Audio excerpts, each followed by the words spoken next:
कहते हैं कुछ जगह देखने से नहीं महसूस करने से समझ आती हैं, और अयोध्या वही जगह है। वैसे तो हमारे देश में कई सारे नगर बसे हुए हैं, लेकिन इस नगर में स्वयं भगवान बसते हैं। अयोध्या, जहाँ हर गली में राम है, हर कण कण में राम है। आज मैं आपको ले चल रहा हूँ उस धरती पर जहाँ भगवान श्री राम ने जन्म लिया था, और साथ में शेयर करूंगा आप सभी के साथ अयोध्या की अल्टीमेट वन डे आइटनरी।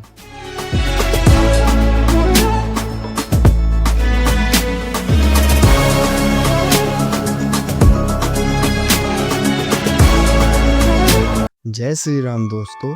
ऐसा माना जाता है कि अयोध्या में अपने दिन की शुरुआत सरयू मैया के जल में स्नान करने से करनी चाहिए। यहाँ पे स्नान करने के आपके पास दो ऑप्शन है। एक तो राम की पैड़ी, जहाँ पे सरयू नदी से पंप डाल के जल लाया जाता है, और यहाँ पे जल इतना कम होता है कि आप डुबकी नहीं लगा सकते हो। दूसरा ऑप्शन है कि आप सरयू नदी घाट पर स्नान करो। इसलिए मैं भी सुबह सुबह अपने दोस्तों के साथ पहुँच जाता हूँ सरयू नदी घाट पर स्नान करने के लिए।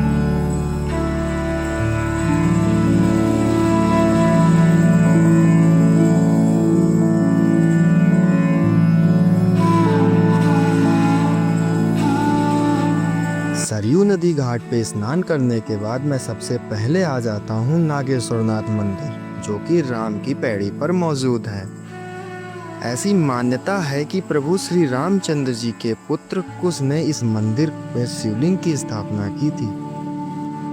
ऐसा माना जाता है कि जब कुश जी एक बार सरयू नदी के किनारे स्नान कर रहे होते हैं, तो स्नान करते वक्त उनका बाजूबंद खो जाता है, और वो बाजूबंद एक नाग कन्या को मिला, जिससे आगे चलकर भगवान कुश को प्रेम हो जाता है। और वो नाग कन्या शिव जी की परम भक्त थी। नाग कन्या की शिव भक्ति को देखकर कुश जी ने इस मंदिर का निर्माण करवाया था। नागेश्वरनाथ मंदिर में दर्शन करने के बाद मैं अपने दोस्तों के साथ अयोध्या के नज़ारे देखते हुए चल देता हूँ हनुमानगढ़ी की ओर।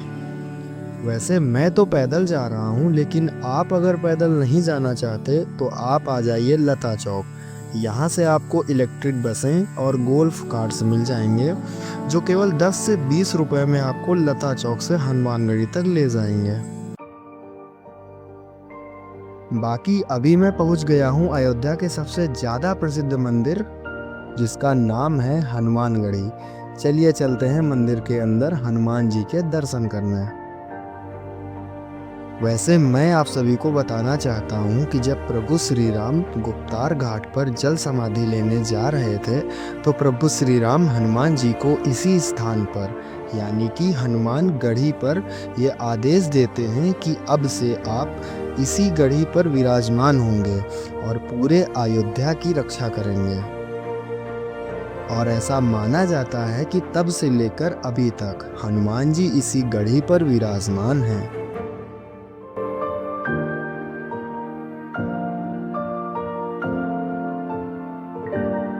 हनुमानगढ़ी में दर्शन करने के बाद मैं बढ़ चलता हूँ पास में ही मौजूद अयोध्या के एक और प्रसिद्ध मंदिर की ओर, जिसका नाम है राजद्वार मंदिर।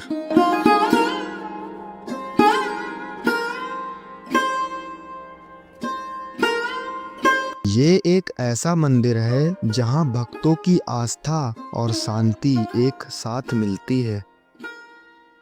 कहा जाता है कि यही वो स्थान है जहाँ से प्रभु श्री रामचंद्र जी के दर्शन की शुरुआत होती है। राजद्वार मंदिर में दर्शन करने के बाद हम निकल जाते हैं रामलला के दर्शन करने के लिए। और देखिए, आप जब कभी भी दर्शन करने जाओगे तो आप अपने साथ कुछ भी सामान अंदर लेके नहीं जा सकते हो, यहाँ तक कि प्रसाद भी। आपके पास जो भी सामान होगा, जैसे आपका बैग, आपका फ़ोन, आपकी स्मार्ट वॉच, यहाँ तक कि आपके चप्पल जूते भी, सब कुछ मंदिर के अंदर बने हुए सरकारी लॉकर में आपको जमा करना होगा। देखो यार, राम मंदिर के अंदर कैमरा और फ़ोन ले जाना तो अलाउड नहीं है। बाकी आप अभी इस फ़ोटो में प्रभु श्री राम जी के दर्शन कर लीजिए। और मैं जब दर्शन करने गया था तो मुझे भी बहुत अच्छे से प्रभु श्री राम जी के दर्शन हुए थे। बाकी आप अगर कभी अयोध्या जा रहे हो दर्शन करने, तो मैं आपको एक प्रो टिप देना चाहूँगा कि आप जब भी मंदिर के अंदर जाओगे, जहाँ से लाइन्स स्टार्ट होती हैं, तो आप क्या करना, सबसे राइट वाली लाइन में लगना। तो आप जब अंदर पहुंचोगे तो आपको एकदम सामने से प्रभु श्री राम जी के दर्शन होंगे। एक बात और यार, अभी तक वैसे मैं ज़्यादा मंदिरों में घूमने तो नहीं गया हूँ, लेकिन यहाँ पे जो व्यवस्था, जो सुविधा है, मुझे नहीं लगता है शायद किसी और मंदिर में होगी। अगर आपको और कोई मंदिर पता है जहाँ पे ऐसी सुविधा, ऐसी व्यवस्था हो, तो यार कमेंट बॉक्स में ज़रूर बताना। प्रभु श्री राम जी के दर्शन करने के बाद मैं अपने दोस्तों के साथ पहुँच जाता हूँ अयोध्या के प्रसिद्ध अमावा राम मंदिर में। दोस्तों, इस मंदिर में ना अयोध्या आए तीर्थ यात्रियों को मुफ्त में भोजन कराया जाता है। और ऐसा वैसा भोजन नहीं, बहुत ही स्वादिष्ट भोजन कराया जाता है। अमावा राम मंदिर की टाइमिंग कुछ इस तरह से है। अब हम लोग यहाँ पे पहुँचे थे सुबह 10 बजे के बाद, और अब दोबारा भोजन स्टार्ट होगा, वो 11:30 बजे से स्टार्ट होगा। तो हम लोग वेट ना करते हुए निकल जाते हैं अयोध्या के और मंदिरों में दर्शन करने के लिए। अमावा राम मंदिर से निकलकर इस चिलचिलाती धूप में हम निकल जाते हैं दशरथ महल की ओर।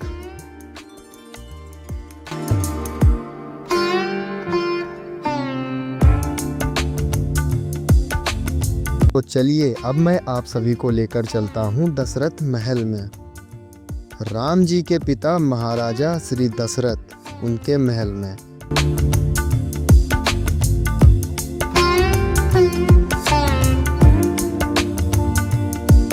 ऐसा माना जाता है कि यही वो महल है जहां राजा दशरथ जी अपनी रानियों और अपने पूरे परिवार के साथ रहा करते थे। अगर आप अयोध्या आ रहे हो तो इस महल में ज़रूर आना। यहां आपको दशरथ जी और उनके पूरे परिवार की एक झलक देखने को मिलेगी।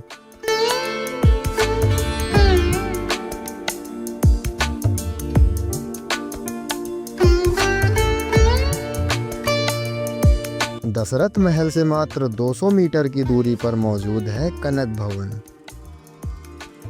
ये महल कैकेयी माता के द्वारा सीता मैया को मुंह दिखाई में दिया गया था, और प्रभु श्री राम विवाह के बाद सीता मैया के साथ यहीं रहा करते थे। त्रेता युग में यह भवन पूरा का पूरा सोने से मढ़ा हुआ था, और जो आप अभी कनक भवन देख रहे हैं वो असली भवन नहीं है, क्योंकि कनक भवन पर कई बार हमला किया गया है, कई बार तोड़ा गया है। वर्तमान में हम जो भवन देख रहे हैं, इसको 1879 में ओरछा के राजा द्वारा बनवाया गया था। बाकी मैं आप सबसे एक बात शेयर करना चाहता हूं कि आप जब भी दशरथ महल और कनक भवन जाओ तो 12 बजे से पहले जाना, क्योंकि ये मंदिर 12 बजे के बाद बंद हो जाते हैं और फिर शाम को 4 बजे के बाद खुलते हैं। और मैं यहाँ पे 11 बजे के बाद पहुँचा था, और यहाँ पे एक 11:30 बजे दोपहर की आरती होती है, जिसमें मुझे और मेरे दोस्तों को शामिल होने का सौभाग्य प्राप्त हुआ।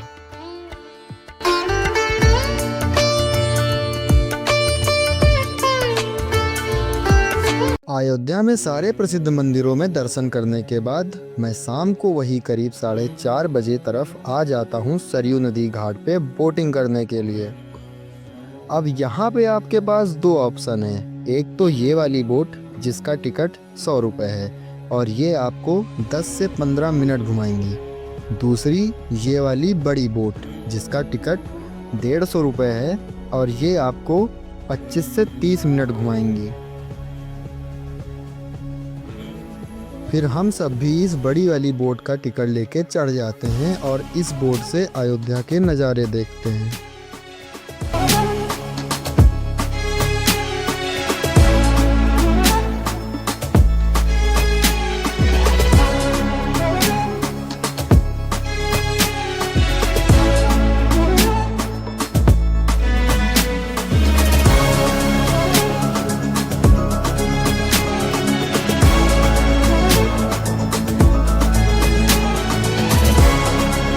सरयू नदी घाट पे शाम को वही करीब 7:30 बजे सरयू मैया की आरती होती है।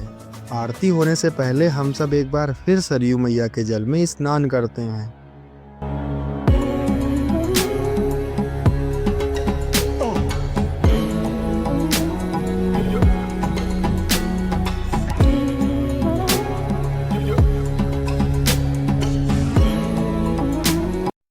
और फिर हम सब सरयू मैया की शाम वाली आरती में भी शामिल होते हैं।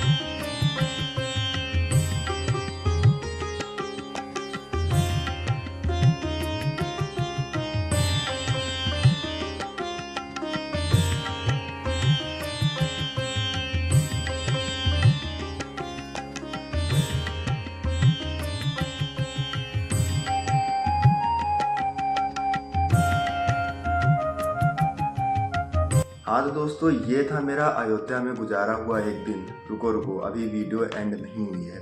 आप जब पूरी आरती देखोगे तो आरती होते होते वही 8:30 के आसपास टाइम हो जाता है। तो अगर आपकी वापस जाने की कोई ट्रेन है 10-11 बजे की, तो आप चले जाइए अयोध्या धाम जंक्शन। वहाँ पे वेटिंग रूम्स बने हुए हैं, रुकने के लिए बहुत अच्छी व्यवस्था है। लेकिन अगर आप एक रात अयोध्या में रुकना चाहते हो तो मैं आपको बता रहा हूँ सबसे बढ़िया और सबसे सस्ता स्टे। बिल्कुल सही सुना आपने, सबसे सस्ता, मात्र 100 रुपये में। यस। पहले तो आप ये देखो, फिर आपको लोकेशन बताता हूँ। यहाँ पे आपको ऐसा एक सिंगल बेड प्लस एक लॉकर मिलेगा मात्र 100 रुपये में। दूसरी चीज़ जो यहाँ पे है वो यहाँ के बाथरूम और टॉयलेट्स, जो कि बिल्कुल साफ सुथरा और क्लीन है। यहाँ पे अगर आप रुके हो तो आपको खाने की भी कोई दिक्कत नहीं है। यहाँ पे आपको मात्र 40 रुपये में शुद्ध और स्वादिष्ट भरपेट भोजन कराया जाएगा।